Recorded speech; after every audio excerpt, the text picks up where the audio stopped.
nongeye gusuhuza abakurikiye DMT Rwanda.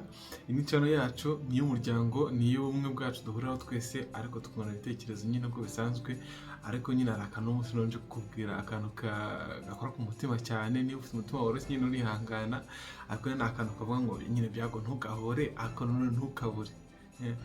Ibyago ntibikabure kubera yuko bituma abantu bamwe bibuka ko bafite n'umuremyi, kandi ntibikahore kubera ko n'ubundi bituma abantu nyine batezwa abandi, ugasanga umuntu yaciye bugufi kandi bitari ngombwa cyane. Yego, gufitiye akantu ushaka kubwira gakomeye cyane, buriya niba uri umubyeyi uraza kubyumva neza, ariko n'abana bo turaza kubyumva neza kubera yuko ni henshi cyane uzajya wumva nyine abana bamaze gukura, ugasanga bashaka gukunda ababyeyi kurutaho, bamwe bakanasaba imbabazi mu ruhame, abandi bakabashimira, kandi ubizi neza yuko nyine bakora bahoraga baca hasi no hejuru barwana, harabuza kugenda, arabakingirana mu burenganzira runaka. Ariko se ubundi ibanga ribirihe ko iyo abana bamaze gukura usanga noneho batangiye kwiyunga n'ababyeyi? Bamenya iki? Abana bamenya iki bamaze gukura bituma bavuga ati ababyeyi noneho turabagarukiye muri inshuti zacu, noneho turugiye kuba inshuti tw'umwe. Ubundi bamenya iki? Sasa hari amakuru amwe namwe tuba dufite, ndetse abantu bagenda mu bice bitandukanye by'ubuzima bitewe n'akazi, hari uhura n'abantu ukamenya ngo muri rubanda harimo iki, ubuzima buri gucisha abantu ahagana hehe, ukamenya inkuru zitandukanye. Ariko buriya hari agahinda ashaka kubasangiza kumwe gakomeye cyane, agahinda k'umubyeyi w'umukene. Agahinda k'umubyeyi w'umukene, hamwe usanga umubyeyi nyine afite ubuzima bumucisha rwose mu gakombe katava mu izuba, n'imvura yagwa akagira ubwoba kubera ko yenda ibikuku byamutwara. Kurera abana rero biragora cyane ku mubyeyi, kuko buriya hari ikintu cyitwa ngo kuburira aho abandi babonera. Ni kera nkiga barambwiraga ngo burya ngo bisaba agasozi kose kugira ngo umwana akunda kure. Bivuze ngo umusozi wose nurera umwana ntago wamurera wenyine ngo bikunde, ko najya kuvoma azahura n'abandi, kandi nawe akora n'imirimo ituma ahura n'indi miryango nyine bazamucyaha nyine yakosheje. Bivuze ngo nyine niyo ubwawe wari uwawe bwose ariko bazakurerera. Ako buriya hari agahinda gakomeye cyane umubyeyi agira ko kuburira aho abandi baboneye, ni igihe umwana we yisanganye n'ubundi adafite ibikenerwa by'ibanze kandi abandi baturanye babifite. Ahatirwa iki rero? Ahatirwa ikintu gikomeye cyane cyo kubeshya umwana. Kubeshya umwana, hari nabo twize twumva mu nkuru zitandukanye ngo bagiye biyahura, si mama umunsi ntabwo turya, turatetse, kandi mu nzu batetse ari ngo nk'uburingiti bashyize mu nkono. Umwana ati ko bibira ntuduhe, kandi twumva byamaze akanya kanini bibira, ati humura mwana wanjye. Ababyeyi bakisanga bamwe na bamwe biyahuye, abana bajya kureba bagasanga umubyeyi yaratetse ikiringiti, cyangwa se n'ubundi andi mayeri atandukanye, nyine umubyeyi agahisha abana ko ari umukene yacitswe. Twebwe twagize yenda se izindi nkuru zitandukanye, ugasanga umubyeyi icyo adashoboye kuguhereza araguhitira avuga ati wowe ntabwo unyubaha, ntuvoma, ntutashya, wirirwa ubunga, umupira, yewe nanasuzugura. Abandi babyeyi bavuga ko narumbije, akagucirira amakosa menshi cyane ukangera no wiswe nk'umwana utumva kugira ngo utabona nyine ibyakwiye kuba guhereza. Ariko se umubyeyi yakubiswe nta kintu afite na kimwe, ariko nyine agahinda akaba ari kenshi cyane ku mutima w'umubyeyi. Rero mbibabwiye kubera ko hari inkuru zimwe na zimwe maze iminsi mpura nazo, aho tuba turi mu nama n'ababyeyi se, cyangwa se mu ruganiriro niyo waba muri bisi, umubyeyi akavuga ati ngiye umwana yarananiye. Akunanira ati? Umwana akunanira ati? Ahubwo umubyeyi hari n'afite ku mutima byinshi cyane bitamwemerera na busa kubwira umwana ngo icaraho, amwicaze se kandi azi ko atari buze kumugaburira saa sita. Nabunga aragira nk'aho atabishakaga, amureka amuhamagara amutuke, ariko yishimiye ko yariye kwa Karekezi baturanye, cyangwa se ku wundi muntu yenda uri aho hafi y'urugo. Cyangwa se avuga ati umwana wawe aratwiba, yatwiba ibyo kurya, agafata akamukubita, avuga ati nubwo ndi kumukubita bwose ndabizi neza ko yirengeraga. Ako ni agahinda k'ababyeyi gakomeye cyane. Hamwe umubyeyi nyine avuga ati ngewe ntacyo guha abana mfite, nk'uko nawe wabura akazi, ukabura akazi ukabahora n'umuntu wenda mwikanya avuga ati ngewe ingurira amata, cyangwa se ukamukoraho n'umubitiriganya, hari abajya baduhiza amafaranga kubera nyine babuze uko bigenze, ntabwo yagusaba ariko azi neza ko ntacyo afite na busa, nyine agahitamo kukwambura. Umwana ahura yewe ntashobora kukubwira ngo ntacyo mfite, kubera ko nyine ubukene buragayisha kandi butera umutima ufite kuba atabona icyo akubwira, nyine avuga ati ngiye nta mafaranga mfite, kandi azi neza ko akuririye ideni. Rero ndabigarukaho, abana iyo bakuze bamenya iki gituma bongera kwiyunga n'ababyeyi? ese ababyeyi bo nyine kuri ako nawe bibereye mu rugo akureba bakanakuka inabi se cyangwa se kubona ashaka no kurira, ubundi haba hari kuba iki mu buzima bwawe. Iyi si rero kudusaba byinshi, iyi si iri kutugora cyane ku buryo nawe usanga rwose ahari amahirwe witeze ukiraga umunota umwe pyo ugasanga nyine bayajyanye. Niba n'akazi ubonye gatangwa isegonda rimwe pyo wagatwaye. Bivuze ngo rero uko umubyeyi ashakisha nuko abona ibyo ahereza umwana ni ibintu bihabanye cyane.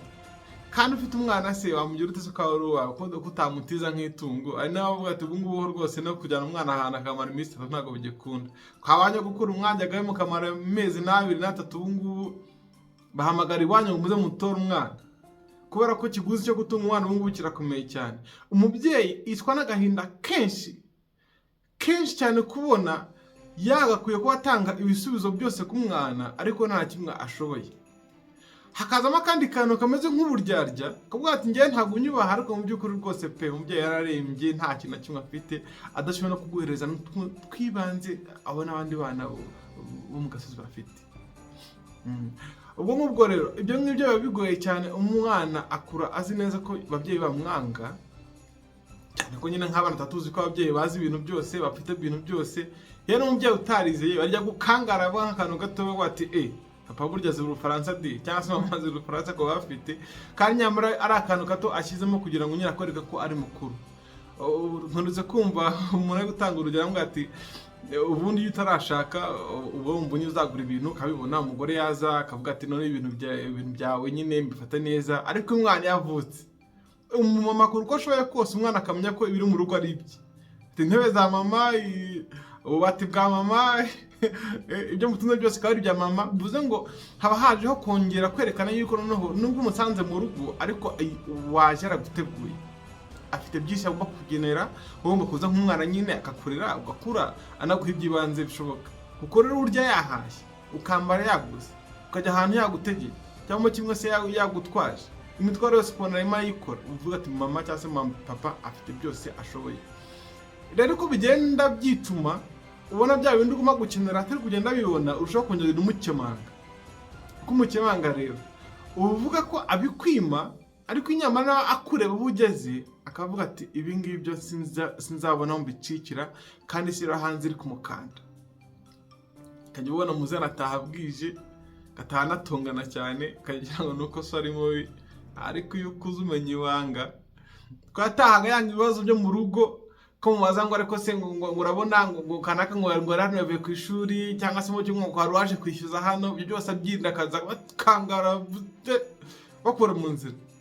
Ibyo byose rero ni ibintu biri ku mutima w'umubyeyi. Nano abana bakuze nabo baza kumenyera ko bati burya akazi nikaboneka gutyo gusa ubazaga mu mafaranga ngo ava hehe kumubona ko rwose amafaranga ntago bayagira. Nawe urayabura ubu ngubu uri mukuru. Ntago abantu bose bagira amafaranga, ntago abantu bose bagira akazi. Noneho hambere ho wenda barahingaga bikagenda ariko ubu umuntu aramariza burundu akabura ikintu kimwe akaba ari aho ngaho nta nakana kamwe rwose yakirengeza ku buryo atabonye umugoboka nyine n'ubu no kwiba ntago bicyoroshye ntago bikunda. Rero hari urugero rumwe rw'umuryango uje ubundi twahuye, umuryango rwose ufite abana batari bakeya kandi bose agomba kwiga. Muryumva iyo leta ivuga ati mwese mujye kwiga nk'abitsamuye. Igihugu gikeneye abantu bize babasha kumva gahunda za leta, bagasoma ibyapa, batangiza ibikorwa remezo, bazi neza icyo umuturage agomba kubakora. Naza amaporo z'umuhondo bazisora akamenya ngo hari umuyobozi runaka bashyizeho akaba ari umuryango igihe. Igihugu gikeneye abantu bazi bajijutse. Rero iyo campaign n'ubundi igomba gutuma buri mwana wese uri mu cyaro agomba kwiga. Umubyeyi akaza ati kutajyana ku ishuri ati ngiye baranani. Wabwira umwana ati kutajya kwiga ngewe nzajya kwiga njyanye iki, nta mwenda n'umwe, nta kayi, nta kintu, nta cyasindya. Bati okay ntimujya ku ishuri, tukujya ku ishuri sa n'ubundi ko mba naraye ntariye ubwo njye ku ishuri ibyo nariye sasa rero kindi bo. Ugasanga rero hari umubyeyi ari kubura uko abasha guhuza gahunda zigenewe umwana n'ubushobozi bwe afite. None hakazamo n'ikiniga cyo kubura kubwira umwana ngo ese kutujuje inshingano zawe kuko uzi neza ko ibiri ngombwa nyine bigomba gutuma zuzuza ntabyo batanze. Yego ibyo rero ni ikibazo gikomeye cyane kugahinda k'umubyeyi. Umubyeyi akubona wicaye akabona amakuru ukwiriye kugira kandi ntayo yaguhereza afite, akubwira ugakukiza mu kirambi, akagusaba kuba nyine umuntu wihangana, akanagusaba kugira logique nk'iy'umuntu mukuru, kandi urakana gato cyane ntabwo byakunda. Ariko urasuko umwana uba muri kugenda kumva rwose umubyeyi ahanye umwana nk'abantu bakuru uti jya wumva jya mumenye ubuzima tubayemo, wicare hariya gusa umwana kuko yabitondora akabimenya, ntabwo bikunda. Rero nkubwire, igihe kirakuzira ukisanga nawe wabaye mukuru, bya bintu byose utamenyaga ukisanga nawe ugomba kubishaka, ukisanga nawe ugomba kujya mu ruhando rw'abashaka akazi, umugati wabonaga ku meza cyangwa kimwe ibindi bikenerwa by'ibanze niwe aho mwabaga hari byakenerwaga byihariye, nawe ugomba kubishaka. Ese urwo rugamba ubundi mubona rworoshye mwamwe mubikora? Rero ako kantu ko kuba ati umbabarire mawe, umbabarire mawe cyangwa umbabarire dawe, nta handi bituruka kongera kubona yuko abantu bakuru bagira urugamba barwana rwo kurinda imiryango yego mito y'abana bakomokaho, ariko mu by'ukuri abenshi na benshi barinze ubushobozi. Murabizi ko nyine nabo leta igitereramo kugira ngo barebe ko baramuka kangahe, ariko kubw'abana izo ngamba zose zishyirwa kugira ngo barinde abana, kubera ko nyine abantu bakuru uko babuririza niko bongera ubukana, bigatuma abana badashobora kuba bakitabwaho mu buryo bukwiriye, ugasanga byose birakwamye birapfuye. None wowe watukaga ababyeyi cyangwa tumwe wumva ati ababyeyi muranyanga umunyu byo nshaka ntago mutuma hageraho njya kwiga nta makayi mumpaye, wabaye mukuru urabibona, urabishaka ko bibona ko yifuzaga kurya amafiriti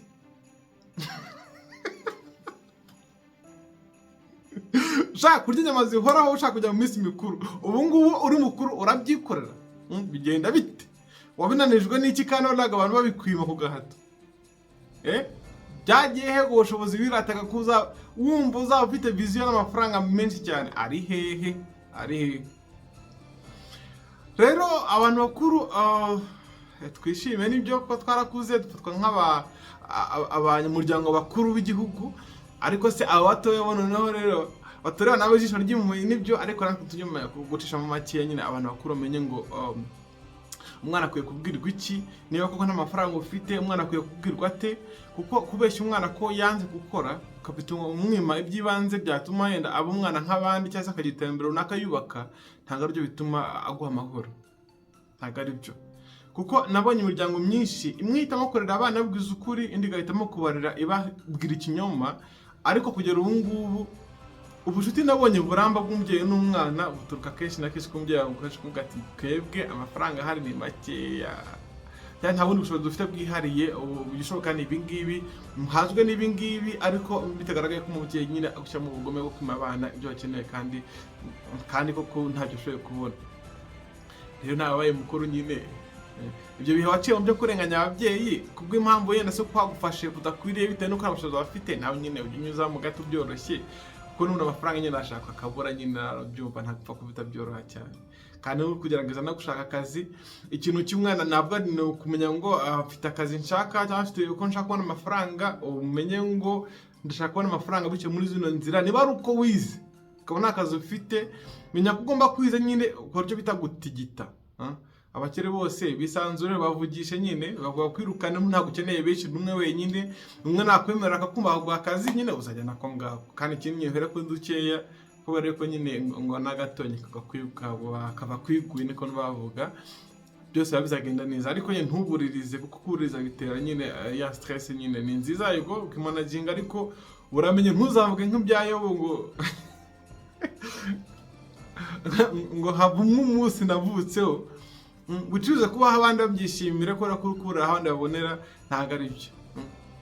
Nuko nyama gatege cyane nyine kuba mukuru nyine kakubara noneho inzira ishobora kuguhereza ibyiza byatuma wishimira kubaho, kandi noneho rero niyo ugize n'amahirwe kugira umwana cyangwa se umuryango runaka ukabasha guha nyine duke dukenewe, ariko wibuka neza kuvuga neza niba utesa n'ubukene ufite, ariko nibura ukabasha kuba watanga ihumure yo kubatoya ku buryo bakura batakubonamo ikibazo cyangwa kimwe ubimwe ibyo bakeneye kandi nyamara bakabibonye.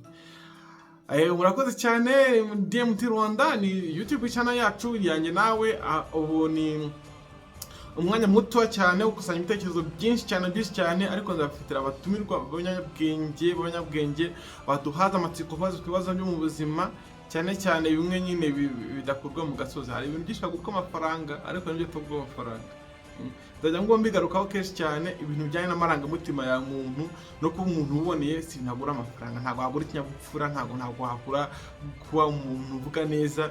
Niba warize Ikinyarwanda ukakiga mu nkoranyamagambo harimo ibitutsi gusa, niba wabaye mu muryango nyine watukana, mu nkoranyamagambo harimo ibitutsi gusa, ukeneye kwisukura nyine ibitutsi utabikunda, ko ntabwo wabigura amafaranga. Ntabwo wajya ngo ngende nashaka gusimbuza ibitutsi bindimo ngo mu magambo meza y'igihumbi, ntabwo byakunda. Niyo mpamvu imico myiza, ubwenge bwo kubana, ubuzima bwo mu mutwe, ubw'amarangamutima ni ibintu byubakwa n'amakuru umuntu asangizwa n'abandi, byubakwa no kugerageza. Niyo mpamvu nzashaka, kandi barahari benshi cyane kuko dufatanya abantu bafite ubumenyi buhagije cyane mu isanamitima, mu kuyobora ibitekerezo ndetse n'imyitwarire, tuganira kenshi cyane. DMT Rwanda wayikundisha abandi bantu, yaba iyawe yaba iy'umuryango, ni byiza cyane. Kandi twembi duhuje amaboko tugaciranira ubumenyi. Ubu ngubu nta makuru, nta gishoboka na kimwe, kandi ibishoboka ubu ngubu bihari cyane bizwi neza ni ugushaka amafaranga. Gushaka amafaranga birashoboka kuko benshi babona utuzi, ariko benshi barirukanwa. Kuki birukanwa rero? Kwirukanwa nta kindi kibitera, nyine ni ukudahuza kw'imikoresherezwe y'ubumenyi bwawe. Ufite ubwenge bwatumye ubona guha akazi, yenda ufite na qualifications nyinshi cyane zituma guha akazi, ariko se no kuki babirukana? Nuko nyine hari cya kintu kitagurwa amafaranga. Bagwemba menshi, bagwemba makeya, ariko kuba umuntu mwiza, uvuga neza, utanga ibigenewe umuntu muzima, ntabwo babikurimo nyine. Niyo mpamvu dukeneye nyine ikintu kituyungurura, dukeneye kuganira, tukageraho dushyira ibitekerezo byacu, tukabijyaho inama, tukabidisikasingaho mu Mbabarire, tukabyunguranaho ibitekerezo kugira ngo buri muntu wese amenye ngo inzira ndi gucamo iranjyana hehe, kuko n'ubundi nk'abanyarwanda benshi munanyumva neza, abanyarwanda bavuga ko umutwe umwe nyine wifasha gusara. Nibyo bintu byonyine wakora byonyine nta na kimwe. Kuko hari umuntu yiza kumenya igitekerezo aramubwira ati none se niba umuntu utagisha inama, ubundi iyo abona haba nk'inama mpuzamahanga, abantu bakajya hamwe bakaganira, bakungurana ibitekerezo, abona abantu bose ari injiji.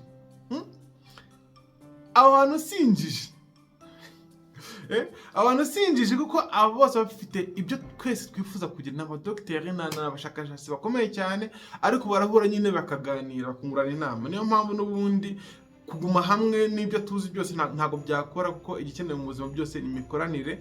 Niyo mpamvu rero nzanya abantu be tubazana mukaganira, mukaba ibitekerezo, mukandika muri commentaire icyo twaganiraho gifatika cyangwa se cyakungura ubuzima bitewe n'insanganyamatsiko wumva ukeneye kugiraho ibitekerezo, bya bindi by'imbona nkubone umuntu avuga ukamwumva, kuko n'ubundi aba ntabwo twaremewe kumva gusa, dufite no kuhaza ibyumviro byose kugira ngo ubutumwa bwose butambuke.